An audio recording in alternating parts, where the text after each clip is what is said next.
Bengaluru Rameshwaram cafe bomber arrest. ಪಶ್ಚಿಮ ಬಂಗಾಳದಲ್ಲಿ ಸಿಕ್ಕಿಬಿದ್ದಿದ್ದ ಹೇಗೆ ಬಾಂಬರ್ ಎಂದಿರೋ ಆ ಸಂಘಟನೆ ಯಾವುದು? ಎನ್ಐಎ ಆಪರೇಷನ್ ಹೇಗಿತ್ತು? ಎಚ್ಡಿಕೆ ಸೋಲಿಸಲು ಡಿಕೆಶಿ ಮಿಡ್ ನೈಟ್ ಆಪರೇಷನ್. ಚುನಾವಣೆ ಬಳಿಕ ರಾಜಕೀಯದಲ್ಲಿ ಬದಲಾವಣೆ ಗಾಳಿ ಬೀಸುತ್ತಾ? ಎಲ್ಲ ಸುದ್ದಿ ಡೀಟೇಲ್ಸ್ ಕರ್ನಾಟಕ ಟಾಪ್ 20. ಬೆಂಗಳೂರಿನ ರಾಮೇಶ್ವರಂ ಕೆಫೆಗೆ ಬಾಂಬ್ ಬಿಟ್ಟ ಬಾಂಬರ್ ಉಗ್ರ ಮುಸಾವಿರ್ ಹುಸೇನ್ ಮತ್ತೊಬ್ಬ ಶಂಕಿತ ಉಗ್ರ ಅಬ್ದುಲ್ ಮತೀನ್ ತಾಹಾನನ್ನ ಎನ್ಐಎ ಬಂಧಿಸಿದೆ. ಪಶ್ಚಿಮ ಬಂಗಾಳದ ಪೂರ್ವ ಮಿಡ್ನಾಪುರದ ಕಾಂತಿ ಪಟ್ಟಣದ ಮನೆಯೊಂದರಲ್ಲಿ ಇಬ್ಬರು ಅಡಗಿದ್ರು. ಬೆಂಗಳೂರಿನಿಂದ ಪಶ್ಚಿಮ ಬಂಗಾಳಕ್ಕೆ ಹೋಗಿ ಭೂಗತರಾಗಿದ್ದ ಉಗ್ರರನ್ನ ಖಚಿತ ಮಾಹಿತಿಯ ಮೇರೆಗೆ ಎನ್ಐಎ ಬಂಧಿಸಿದೆ. ಮುಸಾವಿರ್ ಹುಸೇನ್ ಶಾಜಿಬ್ ಜೊತೆ ಮತ್ತೊಬ್ಬ ಶಂಕಿತ ಉಗ್ರ ಅಬ್ದುಲ್ ಮತೀನ್ ತಾಹಾನನ್ನ ಬೆಳಗಿನ ಜಾವ 2:30 ಸುಮಾರಿಗೆ ಬಂಧಿಸಲಾಗಿದೆ. ನಕಲಿ ದಾಖಲೆ ನೀಡಿ ಬಾಡಿಗೆ ಮನೆ ಪಡೆದು ವಾಸ್ತವ್ಯ ಹೂಡಿದ್ದ ಉಗ್ರರು ತಮ್ಮ ಹೆಸರನ್ನ ಹಿಂದೂ ಯುವಕರ ಹೆಸರನ್ನಾಗಿ ಬದಲಾಯಿಸಿಕೊಂಡಿದ್ರು. ಬಾಡಿಗೆ ಮನೆ ಪಡೆಯುವ ಮೊದಲು ಕಡಿಮೆ ದರದ ಲಾಡ್ಜ್ನಲ್ಲಿ ಆರೋಪಿಗಳು ಉಳಿದುಕೊಂಡಿದ್ರು. ಆರೋಪಿಗಳು ಜೀವನ ನಡೆಸಲು ಭಯೋತ್ಪಾದಕ ಕೃತ್ಯ ನಡೆಸೋದಕ್ಕೆ ವಿದೇಶ ಮೂಲಗಳಿಂದ ಹಣ ಪಡೆದಿದ್ರು ಎಂದು ಪ್ರಾಥಮಿಕ ತನಿಖೆಯಲ್ಲಿ ತಿಳಿದು ಬಂದಿದೆ. ನಿಷೇಧಿತ ಕ್ರಿಪ್ಟೋ ಕರೆನ್ಸಿ ಮೂಲಕ ವ್ಯವಹಾರ ನಡೆಸಿದ್ದ ಬಂಧಿತರು ಕ್ರಿಪ್ಟೋ ಕರೆನ್ಸಿ ವಹಿವಾಟು ಮಾಡೋದಕ್ಕೆ ನಕಲಿ ಅಕೌಂಟ್ ಬಳಸಿರೋದು ಬೆಳಕಿಗೆ ಬಂದಿದೆ. ಸದ್ಯ ಬಂಧಿತರ ವಿಚಾರಣೆಯಲ್ಲಿ ಮತ್ತಷ್ಟು ಆಘಾತಕಾರಿ ವಿಚಾರಗಳು ಬೆಳಕಿಗೆ ಬರುವ ಸಾಧ್ಯತೆ ಇದೆ.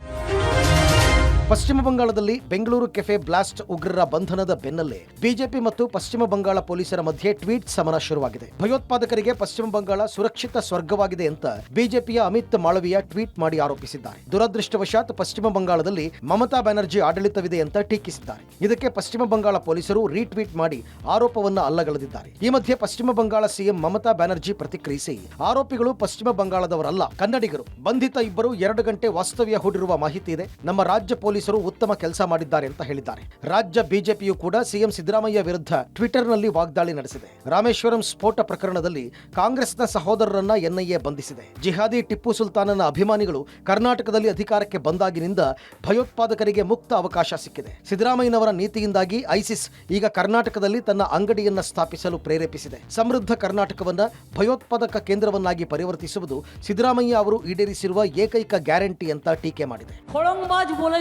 ব্যাঙ্গালোরে একটা বোমা পড়েছিল, লক্ষ্ণৌও কর্ণাটকের, আমাদের এখানকার নয়। 2 ঘন্টায় বাংলায় লুকিয়েছিল, 2 ঘন্টার মধ্যে আমরা ধরে দিয়েছি আমাদের পুলিশ। আর সেখানে বলছে বাংলা সেফ নয়। ಬೆಂಗಳೂರಿನ ರಾಮೇಶ್ವರಂ ಕೆಫೆ ಬಾಂಬ್ ಬ್ಲಾಸ್ಟ್ ಆರೋಪಿಗಳನ್ನ ಬಂಧಿಸಿದ್ದಕ್ಕೆ ವಿಪಕ್ಷ ನಾಯಕ ಅಶೋಕ್ ಎನ್ಐಎ ತಂಡವನ್ನು ಅಭಿನಂದಿಸಿದ್ದಾರೆ. ಮಂಡ್ಯದಲ್ಲಿ ಮಾತನಾಡಿದ ಅಶೋಕ್ ಕಾಂಗ್ರೆಸ್ ವಿರುದ್ಧ ಗುಡುಗಿದ್ದಾರೆ. ಗೃಹ ಸಚಿವ ಪರಮೇಶ್ವರ್ ಬಾಂಬ್ ಸ್ಫೋಟ ಸಾಮಾನ್ಯ ಕಾರ್ಯ ಅಂತ ಹೇಳಿದ್ರು. ಡಿಕೆಶಿ ಹೋಟೆಲ್ ನಡುವಿನ ಕಾಂಪಿಟೇಷನ್ ಕಾರಣ ಅಂತಂದ್ರು. ಈ ವೇಳೆ ಪಶ್ಚಿಮ ಬಂಗಾಳ ಉಗ್ರರ ತಂಗುದಾಣವಾಗಿದೆ ಅಂತ ಆರೋಪಿಸಿದರು. ಇನ್ನು ಕೆಫೆ ಸ್ಫೋಟದ ಬಂಧಿತರು 2002ರ ಬಾಂಬ್ ಸ್ಫೋಟದಲ್ಲಿ ವಾಂಟೆಡ್ ಲಿಸ್ಟ್ ನಲ್ಲಿ ಇದ್ರು ಅಂತ ಅಶ್ವಥ್ ನಾರಾಯಣ್ ಆರೋಪಿಸಿದ್ದಾರೆ. ಶಂಕಿತ ಉಗ್ರರನ್ನ ನಿರಪರಾಧಿಗಳು ಅಂತ ಹೇಳುದು ಡಿಕೆಶಿ ಚಾಳಿ. ತಮ್ಮ ಹೇಳಿಕೆಗೆ ಡಿಕೆಶಿ ಪರಮೇಶ್ವರ್ ಸ್ಪಷ್ಟನೆ ಕೊಡಬೇಕು ಅಂತ ಆಗ್ರಹಿಸಿದರು. ಇನ್ನು ಪ್ರಕರಣದ ಬಗ್ಗೆ ಮಾತನಾಡಿದ ಗೃಹ ಸಚಿವ ಪರಮೇಶ್ವರ್, ಬಂಧಿತರ ವಿಚಾರಣೆ ನಡೀತಾ ಇದ್ದು ಯಾವ ಸಂಘಟನೆಯ ಜೊತೆ ಲಿಂಕ್ ಇದೆ ಅನ್ನೋದು ತನಿಖೆಯ ನಂತರವಷ್ಟೇ ಗೊತ್ತಾಗಬೇಕಿದೆ ಅಂದ್ರು. ಏನು ನಮಗೆ ಸಿಕ್ಕಿದಂತ ಮಾಹಿತಿಗಳು ಮತ್ತು ಅವರು ಗ್ಯಾದರ್ ಮಾಡಿದಂತ ಮಾಹಿತಿಗಳೆಲ್ಲವನ್ನು ಕೂಡ ಪರಿಶೀಲನೆ ಮಾಡಿಕೊಂಡು ಅವರು ಇದನ್ನ ಇನ್ವೆಸ್ಟಿಗೇಷನ್ ಮಾಡ್ತಾ ಇದ್ರು. ಮಾಹಿತಿಗಳನ್ನ ನಮ್ಮ ಪೊಲೀಸ್ನವರು ಅವರಿಗೆ ಕೊಟ್ಟಿದ್ರು. ಒಂದು ಅನುಮಾನ ವ್ಯಕ್ತ ಆಗಿತ್ತು. ಅವ್ರನ್ನ ಫಾಲೋ ಅಪ್ ಮಾಡುವಾಗ ನಿನ್ನೆ ರಾತ್ರಿ ಎನ್ಐಎನವರು ಅವರನ್ನ ಅರೆಸ್ಟ್ ಮಾಡಿದ್ದಾರೆ. ಇವತ್ತು ಕಾಂಗ್ರೆಸ್ ಸರ್ಕಾರ ಬಂದ ಮೇಲೆ, ರಾಮೇಶ್ವರ ಬ್ಲಾಸ್ಟ್ ಆದ್ಮೇಲೆ ಇಡೀ ಬೆಂಗಳೂರು ಒಂದು ರೀತಿ ತಲ್ಲಣ ಆಗೋಗಿತ್ತು. ಪರಮೇಶ್ವರ್ ಅಂತೂ ಇದೊಂದು ಸಾಮಾನ್ಯ ಕಾರ್ಯ ಅಂತ ಹೇಳಿದ್ರು. ಡಿಕೆ ಶಿವಕುಮಾರ್ ಅವರು ಒಂದು ಹೆಜ್ಜೆ ಮುಂದೆ ಹೋಗಿ ರಾಮೇಶ್ವರ ಕೆಫೆಗೆ ಇನ್ನೊಂದು ಹೋಟ್ಲು ಕಾಂಪಿಟೇಷನ್ ಅಂತ ಅಂದ್ರೆ ಮುಚ್ಚಾಕುವಂತ ಪ್ರಯತ್ನ. ಲೋಕಸಭಾ ಚುನಾವಣೆಯಲ್ಲಿ ಹೈವೋಲ್ಟೇಜ್ ಕ್ಷೇತ್ರವಾಗಿ ಪರಿಣಮಿಸಿರುವ ಬೆಂಗಳೂರು ಗ್ರಾಮಾಂತರ ಕ್ಷೇತ್ರದಲ್ಲಿ ಡಿಸಿಎಂ ಡಿಕೆ ಶಿವಕುಮಾರ್ ಆಪರೇಷನ್ ಹಸ್ತ ಮಾಡಿದ್ದಾರೆ. ತಡರಾತ್ರಿ ಆಪರೇಷನ್ ಹಸ್ತದ ಮೂಲಕ ದಳಪತಿಗಳಿಗೆ ಡಿಕೆಶಿ ಮತ್ತೆ ಶಾಕ್ ಕೊಟ್ಟಿದ್ದಾರೆ.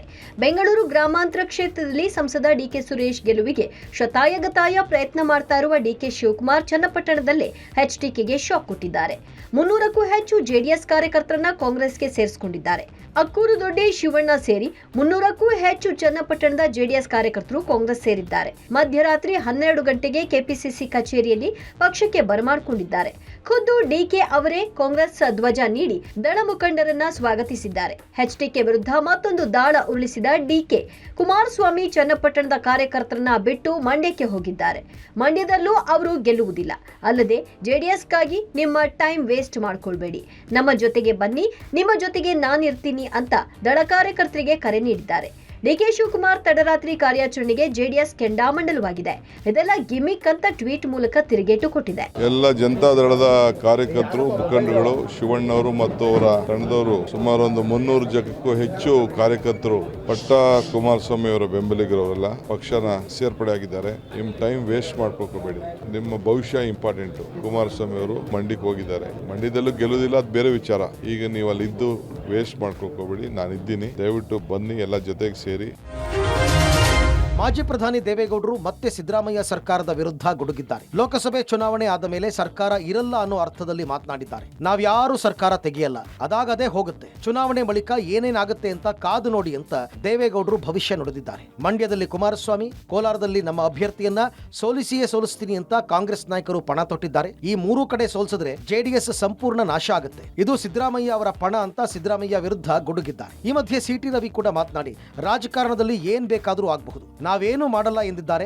ರಾಜಕಾರಣ ನಿಂತ ನೀರಲ್ಲ, ಕಾಂಗ್ರೆಸ್ಗೆ ಅಭದ್ರತೆ ಕಾಡ್ತಾ ಇದೆ. ಅವರು ಅನ್ಸೆಕ್ಯೂರ್ಡ್ ಫೀಲಿಂಗ್ ನಲ್ಲಿದ್ದಾರೆ. ಹೀಗಾಗಿ ರಾಜಕಾರಣದಲ್ಲಿ ಏನು ಬೇಕಾದರೂ ಆಗಬಹುದು ಎಂದಿದ್ದಾರೆ. ಈ ಹಿಂದೆ ಕಾಂಗ್ರೆಸ್ ಜೆಡಿಎಸ್ ಮೈತ್ರಿ ಸರ್ಕಾರವನ್ನ ಬೀಳಿಸಿದ್ದು ಸಿದ್ದರಾಮಯ್ಯ ಅಂತ ವಿಪಕ್ಷ ನಾಯಕ ಅಶೋಕ್ ಆರೋಪಿಸಿದ್ದಾರೆ. ಕರ್ಕೊಂಡು ಹೋಗಿದ್ದು ನಾವು, ಆದರೆ ಕಳಿಸಿದ್ದು ಸಿದ್ದರಾಮಯ್ಯ.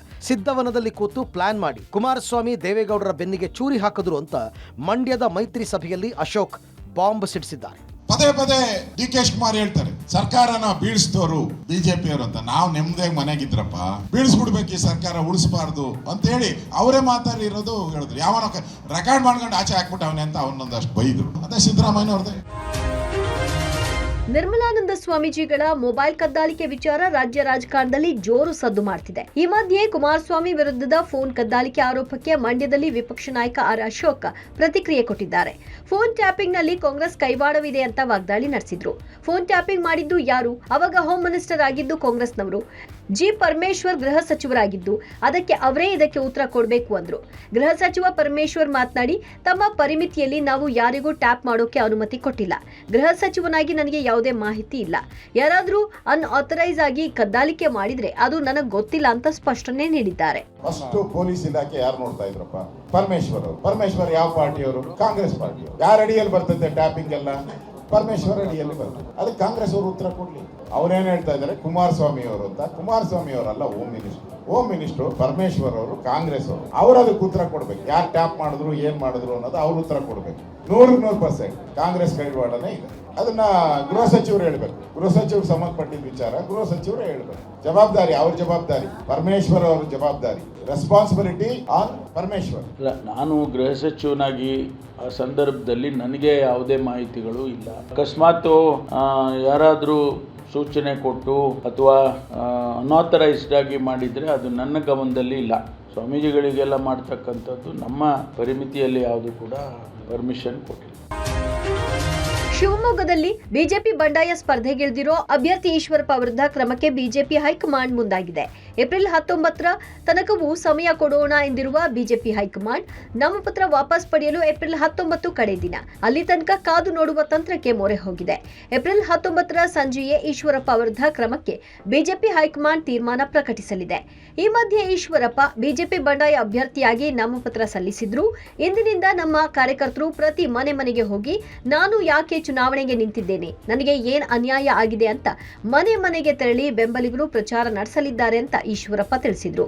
ಚುನಾವಣೆ ಗೆದ್ದ ನಂತರ ಬಿಜೆಪಿಯಲ್ಲಿ ಕೆಲವು ಬದಲಾವಣೆ ಆಗುತ್ತೆ, ಪಕ್ಷ ಶುದ್ಧೀಕರಣ ಆಗುವ ವಿಶ್ವಾಸ ಇದೆ ಅಂದ್ರು. ಕೇವಲ ಎಂಪಿ ಆಗಲು ನಾನು ಸ್ಪರ್ಧಿಸುತ್ತಿಲ್ಲ.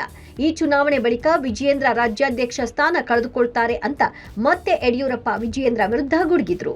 ಚುನಾವಣೆ ದಿನ ತನಕನೂ ಕೂಡ ಪ್ರತಿ ಮನೆಗೂ ನಮ್ಮ ಕಾರ್ಯಕರ್ತರು ಹೋಗಿ ಈಶ್ವರಪ್ಪ ಯಾಕೆ ಚುನಾವಣೆ ನಿಂತಿದ್ದಾರೆ, ಭಾರತೀಯ ಜನತಾ ಪಾರ್ಟಿ ಒಬ್ಬ ನಿಷ್ಠಾವಂತ ಕಾರ್ಯಕರ್ತ, ಯಾಕೆ ನೋವಾಗಿದೆ, ಏನು ಅನ್ಯಾಯ ಆಗಿದೆ, ಹಾಗೂ ಹಿಂದುತ್ವಕ್ಕೆ ಏನು ಅನ್ಯಾಯ ಆಗಿದೆ, ಒಂದೇ ಕುಟುಂಬದ ಕೈಯಲ್ಲಿ ಅಪ್ಪ ಮಕ್ಕಳ ಕೈಯಲ್ಲಿ ಪಕ್ಷ ಯಾಕಿದೆ, ಎಲ್ಲ ಅಂಶವನ್ನು ಕೂಡ ಪ್ರತಿ ಮನೆಗೂ ಹೋಗಿ ನಮ್ಮ ಕಾರ್ಯಕರ್ತರು ಹೇಳಿ ಬರ್ತಾರೆ. ನನಗೆ ಪೂರ್ಣ ವಿಶ್ವಾಸ ಇದೆ, ಶಿವಮೊಗ್ಗ ಲೋಕಸಭಾ ಕ್ಷೇತ್ರದ ಜನ ನನಗೆ ಬೆಂಬಲ ಕೊಡ್ತಾರೆ, ಗೆಲ್ಲಿಸ್ತಾರೆ. ಮತ್ತು ಚುನಾವಣೆ ಮುಗಿದ ನಂತರ ಭಾರತೀಯ ಜನತಾ ಪಾರ್ಟಿನಲ್ಲಿ ಸಾಕಷ್ಟು ಬದಲಾವಣೆಗಳಾಗಿದೆ, ಪಕ್ಷ ಶುದ್ಧೀಕರಣ ಆಗುತ್ತೆ ಅನ್ನೋ ವಿಶ್ವಾಸ ಕೂಡ ನನಗಿದೆ.